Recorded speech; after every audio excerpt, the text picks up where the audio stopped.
So the WNBA offseason next could be berserk. It could be absolutely berserk because I'm going to be real here.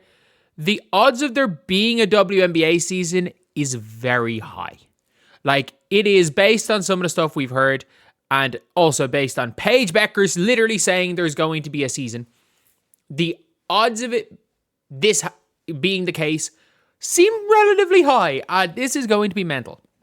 It's going to be mental. I also do think that there's a possibility that the season starts off maybe 10 days later and the season gets brought down to 40 games. That is a possibility. That is a possibility that the season gets brought down to 40 from 44.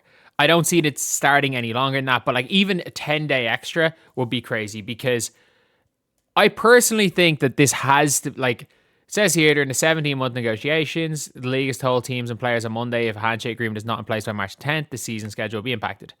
No way around it. But this is a crazy one here. So basically, drop dead date, a contract signed March 31st.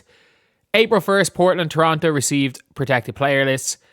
April 3rd to 5th, Final Four National Championship. April 6th, the expansion draft. April 7th to 11th, pre-agency. Free agency starts on April the 12th. Every single... And first of all, what the fuck is the college draft? Like, the number one player is Spanish playing for Valencia. Like, arguably the number one player.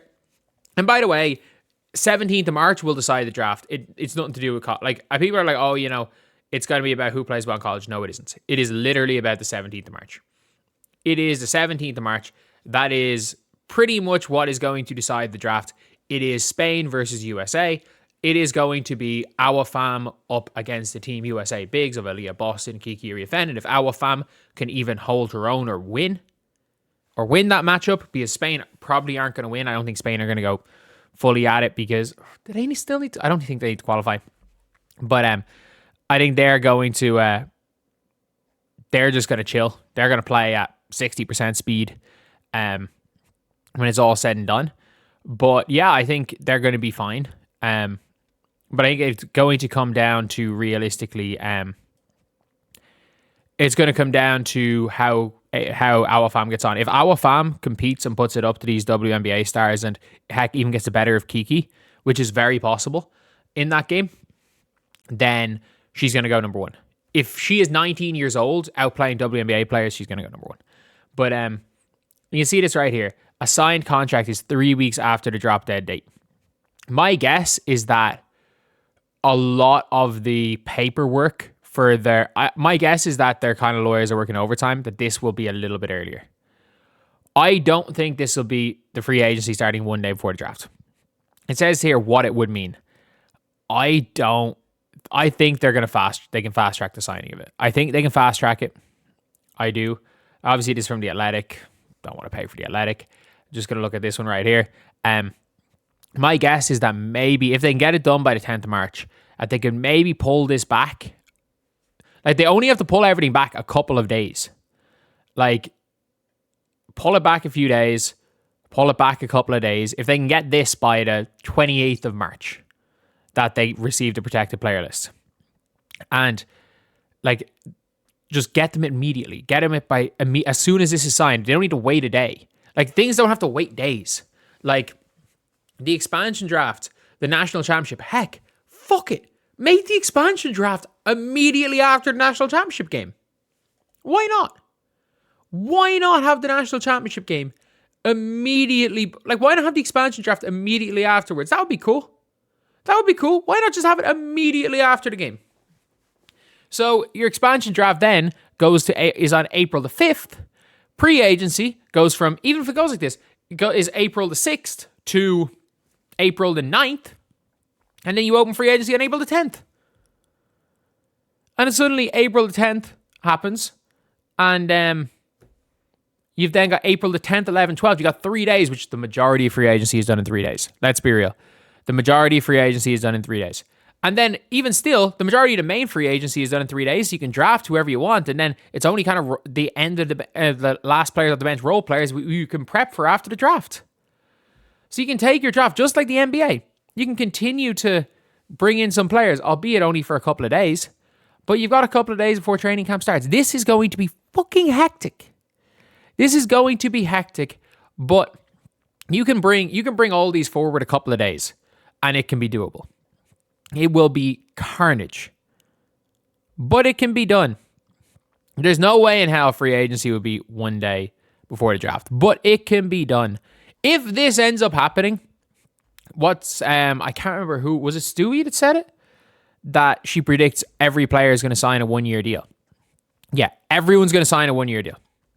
There's not going to be anything too crazy in free agency this year.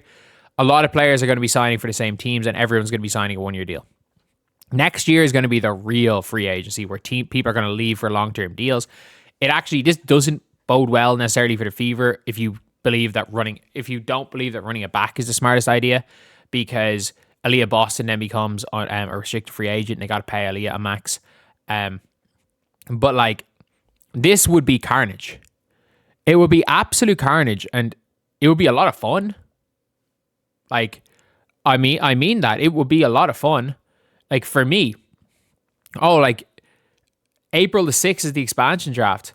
April the 3rd to 5th, like, Final Four national championships. Man, like, I literally go and I have to coach in, ironically, their Final Fours and our our university national championships is the weekend of April 3rd to 5th, and I'm coaching a team in it. That's expected to, we're decent, but we were like, we basically had no players throughout all the like qualification period. So we're in the like second tier, basically the equivalent to the NIT, but like we're expected to go and win the Irish college's equivalent to the NIT. But so I'm all over the place coaching that weekend, and I'm gonna have to work nonstop. And irrelevant for this is the start of season 6 at NBA 2K26. So I'm gonna get to fucking Limerick. Like, I've booked my own room. I booked a campus accommodation with perfect Wi-Fi. I booked a studio apartment just so I can get videos out for you guys during that. And that would be an even crazier one if it's around Final Four, the expansion draft, everything. It's going to be mad. It is going to be mad, and it's going to be so fun. And I just want something to be signed. I don't care if the season's delayed a week. I actually don't care. I cannot wait to start talking about basketball again on this channel. I can't wait to cover basketball. I can't wait to do all of this stuff. I actually can't wait. But as of right now, it's been really hard to talk about basketball because there's been no basketball.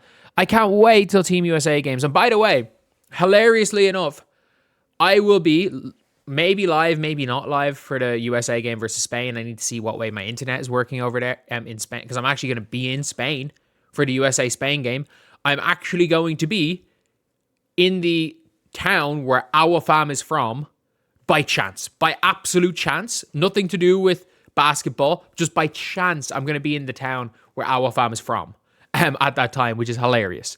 But anyway, yeah, that's the video. See you guys.